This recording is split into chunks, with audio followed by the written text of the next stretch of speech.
So today we're going to do the handover video on this LMC 574. We're going to start on the outside and then we're going to move on to the inside.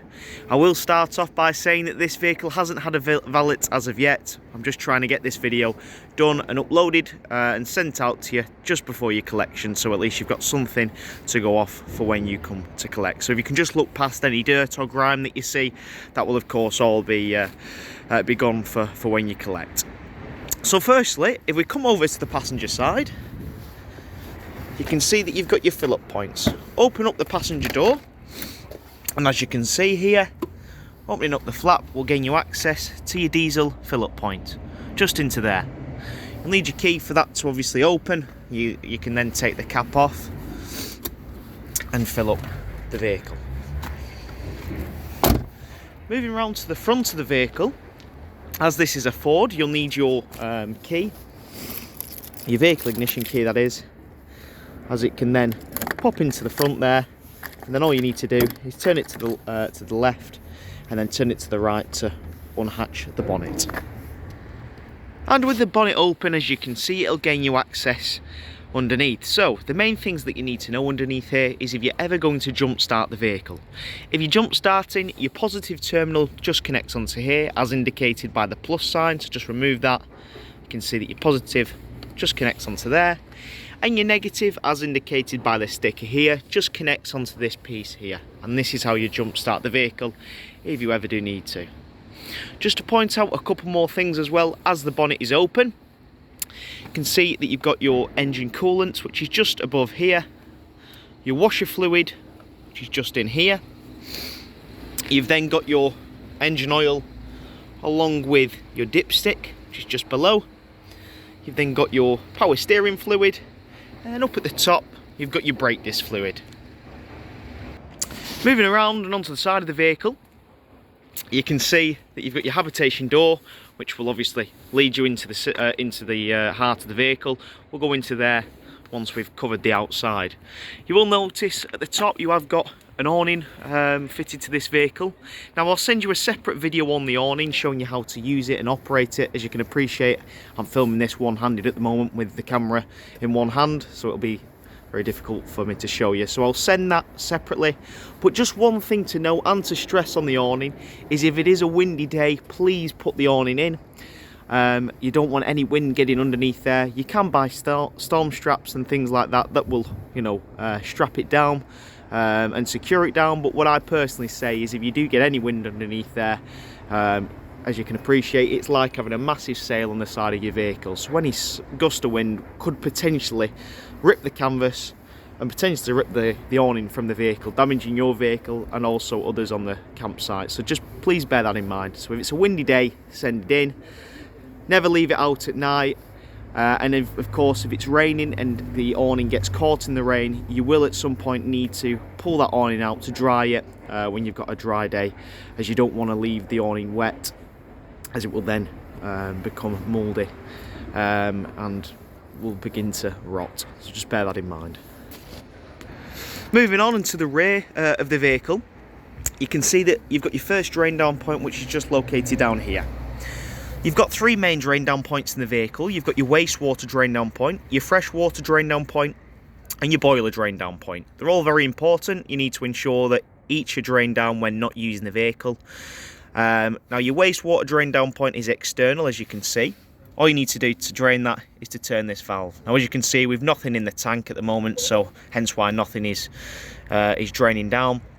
But to do that, as I say, turn that and that will drain down the tank. Now what I personally recommend is, since the wastewater tank is underslung, it can potentially freeze when you are using the vehicle. The other tanks you don't have to worry about, because when you're using the vehicle they'll be nice and warm, providing of course you are. So with that in mind, what I'd personally recommend is leaving this open and sticking a bucket underneath, so all the wastewater when using the vehicle flows out of the wastewater tank and into the bucket. You can buy heated blankets and things like that, but what that won't do is it'll heat the tank itself, but it won't heat the discharge pipe here, so that could potentially freeze. So as a fail-safe, just stick a bucket underneath, leave that open, and that will drain everything out. Now whilst we are on the topic of your drain down points, and this goes for your fresh water and your boiler drain down point, is on site. You'll have a big grid that you can drive over. All you need to do is, once you're over that grid, is open all your drain down points, so all the majority of the water is drained out. And once you've done that, you can leave them all open, because as you're travelling home, the vibrations of the road will ensure that that residual water is all out of the system and is dumped correctly, ensuring that when you are storing it, the water never freezes. Before moving on as well, you'll also notice there's this black cap here that pops out. If you're on a smart site, you can actually link up to that, and that will allow all the wastewater to simply feed straight out if you ever need to. Moving to the rear of the vehicle, I've just opened up your garage door, and this will gain you, of course, access to your garage. Firstly, you can see that your hookup cable comes up through a little flap at the back and connects into the back, and that's what allows you to have 230 volt electric to the vehicle. So when you're on your campsite, simply hook up through here. One thing to bear in mind though is, please ensure that this is of course not left in as you're about to drive off. So make yourself a bit of a checklist just to ensure that's removed before travelling. That goes for your windows as well. Make sure that windows are closed. If you've got an aerial or a satellite dish, make sure that that's down. You don't want to be travelling with that up. What I recommend is just create a bit of a checklist for yourself, so as you're moving off site or moving on to site, you know what to check. Now opposite here, you can see that you've got a locker. In here is where your gas canisters store. You can see that here you've got your tie down points for your gas, and just above you've got your gas regulator. You'll need something called a pigtail to connect that. The pigtail connects onto your regulator and then connects into your gas bottles, which will sit there. Now, what I personally recommend is, when you're travelling, that gas is turned off, and when you are using the vehicle, obviously you can turn that gas on. You don't want to be travelling with the gas on, because as you can appreciate, if you are involved in an accident, it's obviously very dangerous if you have got gas flowing through the vehicle. So with that in mind, when you're travelling, gas is turned off at the bottle, and when you're on site and using the vehicle, your gas is turned on. And as I say, that is where 2 gas bottles are located.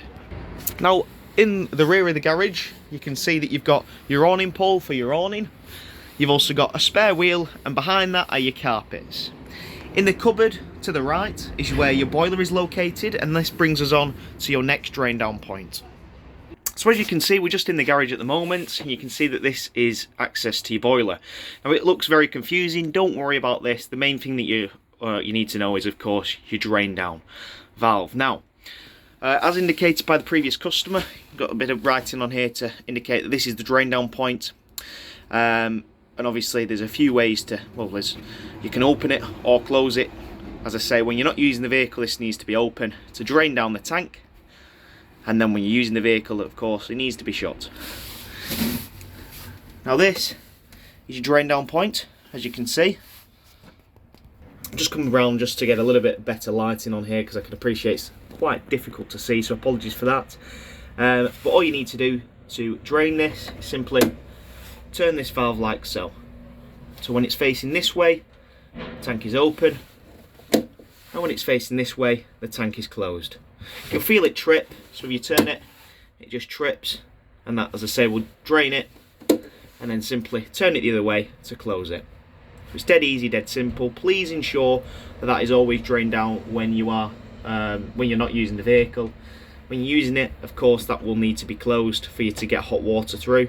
But when you're not using it, I can't stress enough how important it is to drain that down. As if you do leave that with water in and it potentially freezes, your boiler will need to come out and you'll need a new one, which is obviously not cheap, so just bear that in mind. But your drain down point is just simply here. Now directly above your boiler, you can see that you've got your fuse box. So you've got your biggie box, which is in there with some fuses in, which are nice and accessible as well, along with your leisure batteries, which are up at the top here as well. Now you don't need to really access any of this. It's only if, of course, you wanted to change the battery, which I'd advise a technician doing, or of course if you need to change a fuse. But that is just located directly above the boiler. Okie dokie, so moving round to the back of the vehicle, you can see that you've got your bike rack here, along with your reversing camera, which is up at the top. And then moving round to the other side of the vehicle, you'll notice you've got a vent. It says Truma on here, and this is in essence your chimney. It's the flue for the boiler itself. Now, just be mindful of this. It can get quite hot, so don't hang anything on there and just give it a bit of a wide berth. Just be careful, obviously, as a lot of heat does come out of here. So moving on, you've then got your cassette toilets. Now, as you can see, this has got a filter on here that says SOG. So this system is a SOG system. It's actually a really clever system. How it works is when you're on the inside of the vehicle and you open the valve, there's a fan that is in here which starts extracting any odour out of the toilet. So that means when obviously the waste drops into the cassette, that will pull all the odour out of the toilet, out of the vehicle, and then outside, and it just filters through this fan here. And as I say, that fan sucks it through, sends it through the vent, and out it goes. Now, when you're emptying this, you need to ensure that the blade on the toilet is closed. You never want that blade open, because if it's open, when you come to remove the cassette, it will get jammed. So you never want that. You want to make sure that it is closed. As a rule of thumb is, if it does feel like it's being jammed, potentially you've left that open or something's just slightly misaligned. So don't force it. Just reevaluate it, have a look what potentially it could be, because you don't want to break that system because it's not cheap. Okie dokie, so with the cassette door open, all you've got to do is flick up onto this yellow tab here, and that will release the cassette. Now, as this has got the SOG system, when you do remove this can get caught, so you just need to pull that away, and that will allow you to remove the cassette like so. Once you've got it to this point, all you need to do is simply pull this away. It's a little bit difficult with one hand. There we are, that pulls off, and that will release the entire cassette like so. To empty this, all you need to do is pull out the funnel, remove the yellow cap, and then using the yellow button on the back, that will release an internal vacuum in the cassette, and it will allow you to empty the entire contents out. Once you've done that, you can put a bit of water in here and swill it out, and if you're using blue fluid toilet chemical to break down the waste, you can use the lid as a measurement, so simply put that into the lid. If you're using toilet sachets, however, they can go straight down the toilet, but if you're using blue fluid, that needs to go into the funnel. Once you've done that, stick the funnel back into position, and then you can stick the cassette and the SOG system back in and get it linked up. One thing to mention is you will notice that you've got this this yellow toggle as well, which does turn and move slightly. This always needs to remain in this position. This is what makes contact with the blade, which will allow you to open and close the actual cassette. Now, I'll show you how to do and operate the blade when we're, of course, on the inside of the vehicle and we're in the bathroom area, but just make sure that that stays in that position. You don't want to turn that, just leave it as it is. And as you can see, that is all in and connected, and we can move on. Next up, and finally, is your fresh water tank. To fill this up, obviously you'll need your key to remove the cap, and then using a food grade hose pipe, you can then put your hose pipe into here and fill up your fresh water tank. When it's overflowing, you've of course filled up your tank. Now, just bear in mind, I personally recommend using a food grade hose pipe as it ensures that there's no bacteria build up in the pipe itself, so just bear that in mind. And as I say, it's just a simple hose, can go straight into there to fill up the tank. I don't personally recommend drinking out of the fresh water tank. I'd take bottled water, as at the end of the day, it is, of course, you know, held in a plastic container, which could have chemicals in it. So I'd personally use the fresh water for of course, washing up, boiling, anything like that. But if you're drinking from the tank, I'd recommend using bottled water instead. Okie dokie, so we're now on the inside of the vehicle, as you can see. Just as you walk through your habitation door, you'll notice that you've got your light switches. I'll turn on and off your lights on the inside of the vehicle, and just below that you've also got your step button. You've got a step on the outside to help you in and out of the vehicle, and that is just located there. Now, above the habitation door, you can see you've got your control panel. and also your controls for your heating. So firstly, the control panel itself, as you can see, the main master switch is here. Click down to turn off, up for on, and this will activate your 12 volt in the vehicle. Now, as we are plugged in, you can see that just next to the little plug icon, you've got an orange glowing light to indicate that it's receiving power, and it's receiving 230 volt power. That will allow you to, of course, use the 230 volt 3-pin sockets in the vehicle. Next to that, you've then got your battery levels. So if you want to find out your habitation battery, you can see there's a little vehicle there with a battery in the back. Click that, you can see we're at 100%. Your vehicle battery level, you can see a little battery in the front of a van. Click that, and that will show you we're at 100% as well, as indicated by the green light. On the other side, you've got your fresh and wastewater drain down points. At the top, you've got your fresh water. Now, at the moment, it's not reading anything, as we've no fresh water in the vehicle. And you can see it's only reading, you know, pretty much 0 for your wastewater. We've not much in there either, but it is reading something, as indicated by the light. Obviously, the more full it is, the more lights you will get on here as an indicator. Okie dokie, so your controls for your heating, as I say, this uses a Truma heating system. It is dead easy and dead simple. So at the moment, on this valve, you can see that it is in the off position. You can turn this valve to each one depending on what you want to select. So the first one, if you select it on 40 degrees, that is for your water heating.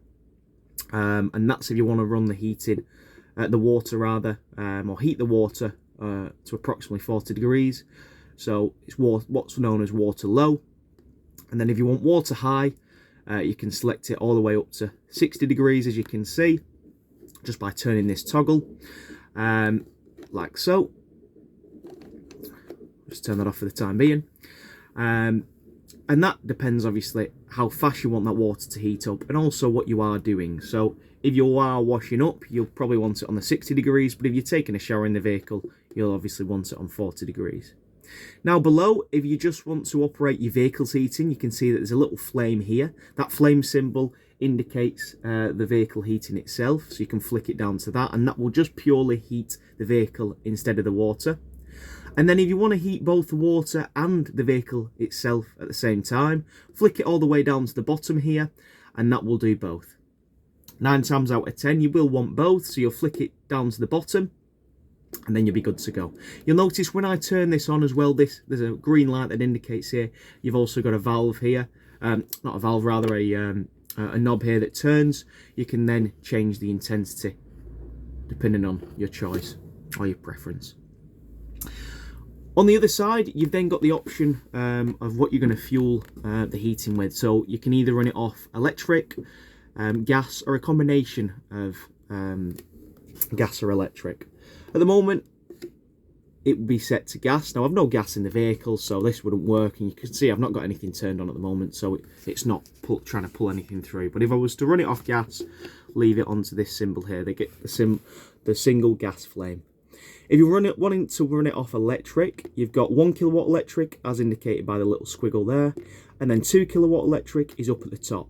9 times out of 10, if you're on site and you're wanting to run it off electric, run it off 2 kilowatt electric. If it is a cool day, what I personally recommend is running it off gas first, as it will get it up to temperature the quickest, and then you can flick it over to electric should you need to.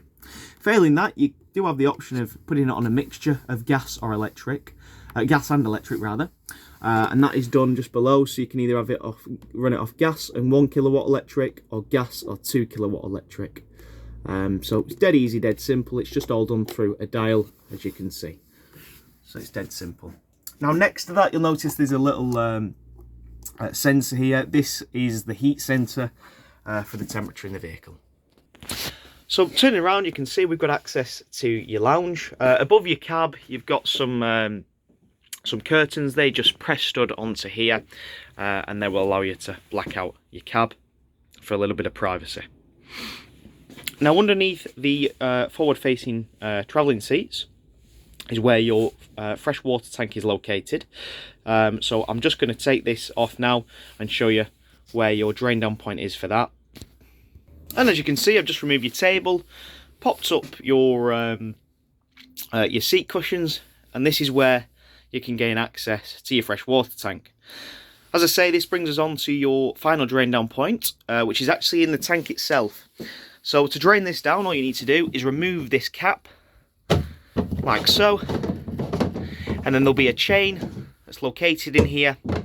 Simply pull the chain, and that will allow you to empty the fresh water tank. I can't do that at this present time, I can't get the camera in there to show you the chain, but there is a chain in there which you can then simply pull, and that will, as I say, drain down your fresh water tank. As I've mentioned, for each of your drain down points, ensure that these are drained down when not using the vehicle, and when you're on site you'll have a big grid that you can drain all that water down, and then as you're travelling, just leave all them drain down points open, because that residual water will make its way out, thanks to the vibrations of the road when you're travelling home. And just like that, your lounge is back to how it was. Moving into the kitchen area, as you can see, you've got your sink, which is here, which flips up, and then you've got your hobs on the other side, which all run off gas, by the way. Now, whilst we're on the topic of your sinks and obviously your taps, when you're on site and you're filled up with fresh water tank, you'll need to prime all of your taps. Now, there's no pump button to turn on and off the pump. The pump operates when you turn, as you can hear, the tap on and off, as there's something called a micro switch in here which will activate and deactivate the pump whenever you need it. Now, please obviously only run the tap when you've got water in the vehicle, hence why I'm not doing it now, because if I was to leave it on, it will eventually burn out the pump, so just bear that in mind. So ensure that there is water in the tank for when you're switching this on. So once you're filled up with water on site, turn your tap on. This includes the tap here, and your tap in the bathroom and shower. Turn that on and turn it to hot. What that will do is it'll pull fresh water from the fresh water tank into the boiler and then out to your tap. It'll spurt and splutter, and then when it's running steadily, you've primed your system for your hot water. Once you've done that, flick it over to cold, do the exact same. It'll spurt and splutter, and then when it's running steadily, you've primed your system. Now, please bear in mind that when you are running it through the hot water, that will take a bit longer than usual to pull through, because as you can appreciate, it's travelling from your fresh water tank, which is here, all the way into your boiler and then through your tap. So it is going to take a while to obviously prime, so just bear that in mind. Once you've done that, you've primed your system and you are good to go. I personally recommend, as soon as you're on site, to do this, providing you've got fresh water in.